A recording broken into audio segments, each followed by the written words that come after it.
Primeira carta de Paulo aos Coríntios, capítulo 1. Eu, Paulo, que fui chamado pela vontade de Deus para ser apóstolo de Cristo Jesus, escrevo, junto com o irmão Sóstenes, esta carta à Igreja de Deus que está na cidade de Corinto. Escrevo a todos os que, pela sua união com Cristo Jesus, foram chamados para pertencerem ao povo de Deus. Esta carta é também para aqueles que em todos os lugares adoram o nosso Senhor Jesus Cristo, Senhor deles e nosso. Que a graça e a paz de Deus, o nosso Pai, e do Senhor Jesus Cristo estejam com vocês. Eu sempre agradeço ao meu Deus por causa da graça que Ele tem dado a vocês por meio de Cristo Jesus. Por estarem unidos com Cristo Jesus, vocês foram enriquecidos em tudo, tanto no dom de anunciar o Evangelho, como no dom da sabedoria espiritual. A mensagem a respeito de Cristo está tão firme em vocês, que vocês não têm deixado de receber nenhum dom espiritual enquanto esperam a vinda do nosso Senhor Jesus Cristo. Cristo vai conservá-los firmes até o fim, para que no dia da volta do nosso Senhor Jesus Cristo, vocês não tenham culpa de nada. Deus é fiel e chamou vocês para que vivam em união com o seu Filho Jesus Cristo, o nosso Senhor. Irmãos, peço pela autoridade do nosso Senhor Jesus Cristo que vocês estejam de acordo no que dizem e que não haja divisões entre vocês. Sejam completamente unidos num só pensamento e numa só intenção. Pois, meus irmãos, algumas pessoas da família de Cloé me contaram que existem brigas entre vocês. O que eu quero dizer é isto: cada um de vocês diz uma coisa diferente. Um diz, eu sou de Paulo. Outro, eu sou de Apolo. Outro, eu sou de Pedro. E ainda outro, eu sou de Cristo. Por acaso Cristo foi dividido em várias partes? Será que Paulo morreu crucificado em favor de vocês? Ou será que vocês foram batizados em nome de Paulo? Graças a Deus que eu não batizei nenhum de vocês, a não ser Crispo e Gaio. Assim ninguém pode dizer que vocês foram batizados em meu nome. Ah, sim. Batizei também Estéfanas e a família dele. Mas não lembro de ter batizado mais ninguém. Pois Cristo não me enviou para batizar, mas para anunciar o Evangelho, e anunciá-lo sem usar a linguagem da sabedoria humana, para não tirar o poder da morte de Cristo na cruz. De fato, a mensagem da morte de Cristo na cruz é loucura para os que estão se perdendo. Mas para nós, que estamos sendo salvos, é o poder de Deus. Pois as Escrituras Sagradas dizem: destruirei a sabedoria dos sábios e acabarei com o conhecimento dos instruídos. Então, o que poderão dizer os sábios e os instruídos? O que vão dizer os grandes oradores deste mundo? Deus tem mostrado que a sabedoria deste mundo é loucura. Pois Deus, na sua sabedoria, não deixou que os seres humanos o conhecessem por meio da sabedoria deles. Pelo contrário, resolveu salvar aqueles que creem, e fez isso por meio da mensagem que anunciamos, a qual é chamada de louca. Os judeus pedem milagres como prova, e os não-judeus procuram a sabedoria. Mas nós anunciamos o Cristo crucificado, uma mensagem que para os judeus é ofensa e para os não-judeus é loucura. Mas para aqueles que Deus tem chamado, tanto judeus como não-judeus, Cristo é o poder de Deus e a sabedoria de Deus. Pois aquilo que parece ser a loucura de Deus é mais sábio do que a sabedoria humana. E aquilo que parece ser a fraqueza de Deus é mais forte do que a força humana. Agora, meus irmãos, lembrem do que vocês eram quando Deus os chamou. Do ponto de vista humano, poucos de vocês eram sábios ou poderosos ou de famílias importantes. Para envergonhar os sábios, Deus escolheu aquilo que o mundo acha que é loucura. E para envergonhar os poderosos, Ele escolheu o que o mundo acha fraco. Para destruir o que o mundo pensa que é importante, Deus escolheu aquilo que o mundo despreza, acha humilde e diz que não tem valor. Isso quer dizer que ninguém pode ficar orgulhoso, pois sabe que está sendo visto por Deus.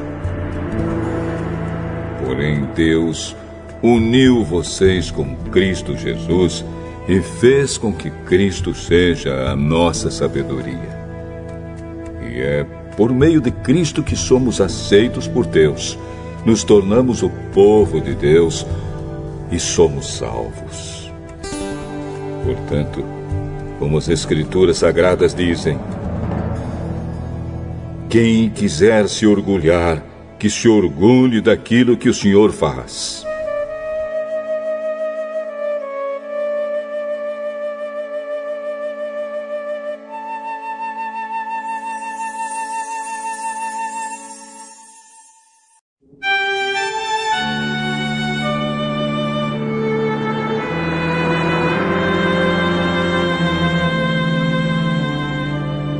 Primeiro Livro dos Reis, capítulo 13.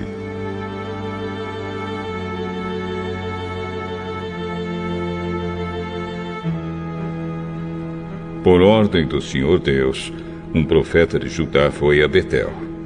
E chegou ali quando Jeroboão estava diante do altar para oferecer o sacrifício.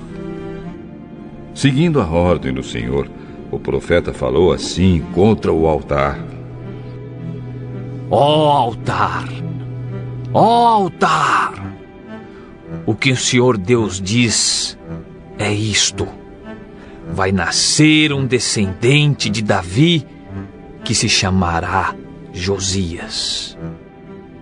Em cima de você, ó altar, ele matará os sacerdotes que servem nos altares pagãos e que oferecem sacrifícios em cima de você. Ele também queimará ossos de gente sobre você. Este altar cairá em pedaços, e as cinzas que estiverem nele se espalharão. Essa será a prova de que o Senhor Deus falou por meio de mim.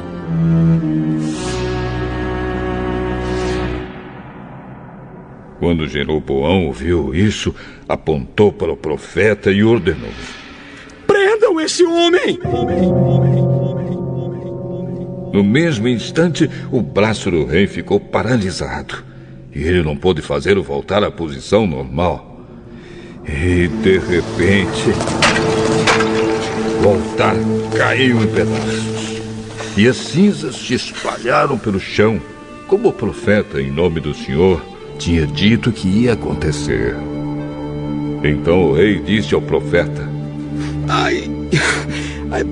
por favor, acalme o Senhor, seu Deus, e orem por mim, para que ele cure o meu braço. O profeta fez o que o rei pediu. e o braço do rei sarou. Então o rei disse: venha comigo até a minha casa e coma alguma coisa. Eu vou recompensar você pelo que fez. Mas o profeta respondeu: mesmo que o Senhor me desse a metade da sua riqueza, eu não iria com o Senhor e não comeria, nem beberia nada neste lugar. O Senhor Deus mandou que eu não comesse, nem bebesse nada, e que não voltasse para casa pelo mesmo caminho por onde vim. E assim ele não voltou pelo mesmo caminho por onde tinha ido, mas voltou por outra estrada. Naquele tempo havia um velho profeta que morava em Betel. Os seus filhos chegaram e contaram a ele tudo o que o profeta de Judá tinha feito naquele dia em Betel e o que tinha dito ao rei Jeroboão. Então o velho profeta perguntou: e por onde ele foi embora? E eles lhe mostraram a estrada. Ele pediu que os filhos pusessem a sela no seu jumento. E eles puseram. Então o profeta montou e foi atrás do profeta de Judá. Ele o encontrou sentado debaixo de um carvalho e perguntou: você é o profeta de Judá? Sou sim. Venha até a minha casa e coma alguma coisa comigo. Eu não posso ir até a sua casa, nem ficar hospedado lá. E também não vou comer, nem beber nada aqui com você. Porque o Senhor Deus mandou que eu não comesse, nem bebesse nada. E que não voltasse para casa pelo mesmo caminho por onde vim. Eu também sou profeta como você. E o Senhor Deus mandou que um anjo me dissesse que levasse você até a minha casa e lhe oferecesse a minha hospitalidade. Mas ele estava mentindo. Então o profeta de Judá foi com o velho profeta para sua casa e comeu uma refeição com ele. Enquanto estavam sentados à mesa, a palavra do Senhor veio ao velho profeta. E ele gritou para o profeta de Judá: o Senhor Deus diz que você desobedeceu e não fez o que ele mandou. Em vez disso, voltou e comeu uma refeição no lugar onde ele havia mandado que você não comesse. Por causa disso, você será morto e o seu corpo não será enterrado na sepultura da sua família. Depois que acabaram de comer, o velho profeta selou o jumento para o profeta de Judá. E este foi embora. No caminho, um leão o encontrou e matou. O corpo do profeta ficou jogado na estrada.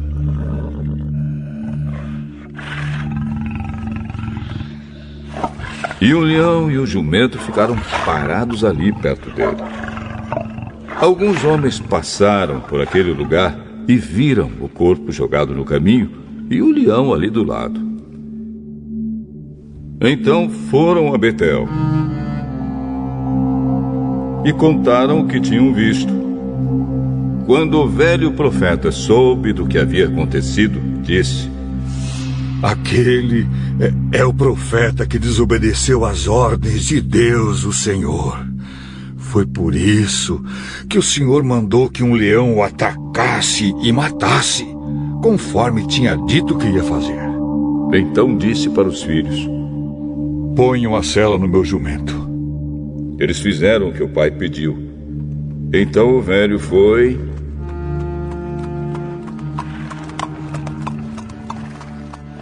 e achou o corpo do profeta caído no caminho e o jumento e o leão parados perto dele.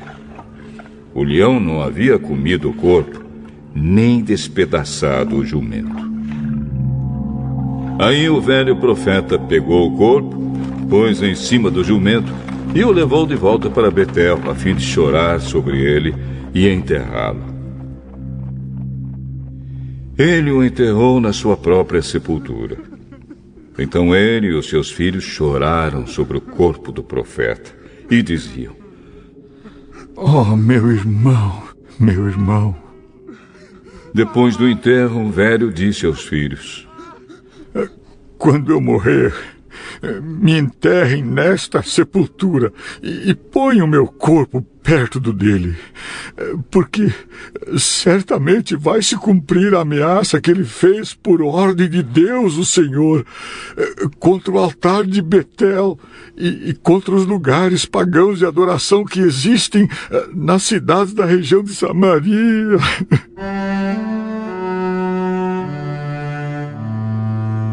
Ainda assim, o rei Jeroboão não se arrependeu dos seus maus caminhos, mas continuou a escolher para sacerdotes homens de todo tipo, a fim de servirem nos altares dos morros. O rei ordenava como sacerdote desses altares qualquer um que queria ser sacerdote. Esse seu pecado trouxe desgraça e destruição total para sua família.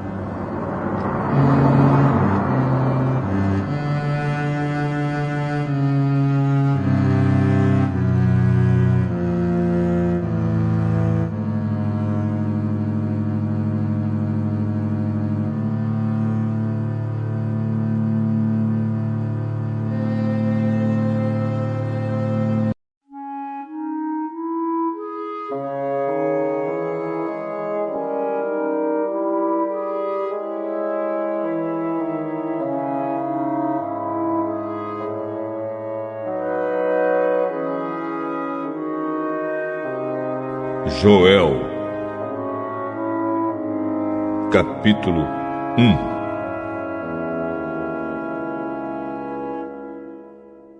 Esta é a mensagem que o Senhor Deus deu a Joel, filho de Petuel. Prestem atenção, velhos. Escute, povo de Judá. Já aconteceu alguma coisa tão terrível como esta em nossos dias ou no tempo dos nossos antepassados? Digam aos seus filhos o que aconteceu, que eles contem aos seus filhos e que estes falem sobre isso à geração seguinte.